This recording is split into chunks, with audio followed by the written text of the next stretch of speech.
प्यारे बच्चों, physics with Ashutosh में आपका स्वागत है। आज हम लोग डिस्कस करेंगे एरिस्टोटल फैलेसी के बारे में। एरिस्टोटल फैलेसी क्या है, आज उसकी चर्चा करेंगे। प्यारे बच्चों, एरिस्टोटल फैलेसी क्या है? Aristotle fallacy. प्यारे बच्चों, एरिस्टोटल ने कहा है, एरिस्टोटल ने शुरुआत में जब न्यूटन्स लॉज ऑफ मोशन नहीं आया था उसके पहले की बात है, जब गैलीलियो ने अपनी बात नहीं कही थी इनर्शिया के बारे में, उसके पहले की बात है। एरिस्टोटल ने स्टेटमेंट दिया। एरिस्टोटल ने कहा any moving object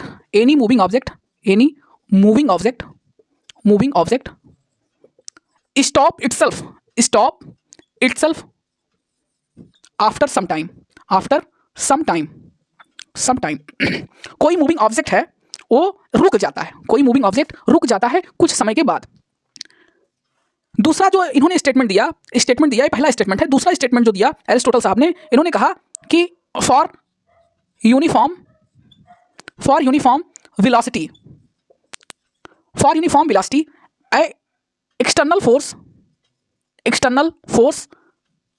has to be applied on body। अगर किसी बॉडी को यूनिफॉर्म मोशन करना है, किसी बॉडी को यूनिफॉर्म वेलोसिटी के साथ मूव करना है, तो उसके लिए एक्सटर्नल फोर्स को अप्लाई करना पड़ेगा। लेकिन इसके बाद गैलीलियो साहब आए। कौन आया? गैलीलियो साहब ने कहा कि किसी भी मूविंग ऑब्जेक्ट को स्टॉप करने के लिए एक एक्सटर्नल फोर्स चाहिए होता है। To stop moving object a external force has to be applied.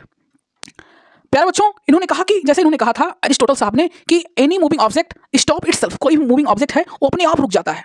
Galileo आए, इन्होंने कहा नथिंग हैपन इटसेल्फ, अपने आप कुछ नहीं होता। अगर किसी बॉडी को स्टॉप करना है, to stop the body, moving body, a force is required and external force is required. तो इनकी बात को गैलीलियो ने क्या कर दिया? गलत साबित कर दिया। तो इसीलिए इसको क्या कहा जाता है? Aristotle fallacy. इनकी बात गलत हो गई, ठीक है। और किसने गलत किया? गैलीलियो ने कहा कि नथिंग हैपन इटसेल्फ, कोई भी चीज अपने आप नहीं होती है, ठीक है। अगर किसी बॉडी को रोकना है, मूविंग बॉडी को, तो एक फोर्स चाहिए होगा। दूसरी बात जो इन्होंने कही थी, for uniform velocity external force has to be applied on a body, कि अगर कोई बॉडी को यूनिफॉर्म मोशन में रहना है तो उसके लिए एक्सटर्नल फोर्स उसको चाहिए होगा।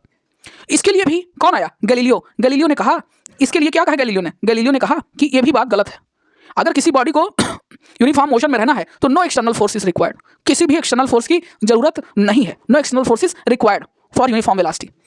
इन्होंने कहा कि अगर एक्सटर्नल फोर्स तब लगता है, एक्सटर्नल फोर्स इज रिक्वायर्ड होता है, कहाँ यूज होता है एक्सटर्नल फोर्स का, कहाँ रिक्वायरमेंट होती है? External force is required to produce acceleration. अगर हमको एक्सलरेशन प्रोड्यूस करना है तो एक्सटर्नल फोर्स की रिक्वायरमेंट होगी, एक्सटर्नल फोर्स रिक्वायर्ड होगा। तो इनकी दोनों बात गलत हो गई और यही कहलाता है क्या? Aristotle fallacy. एरिस्टोटल के स्टेटमेंट को गैलीलियो ने गलत कर दिया और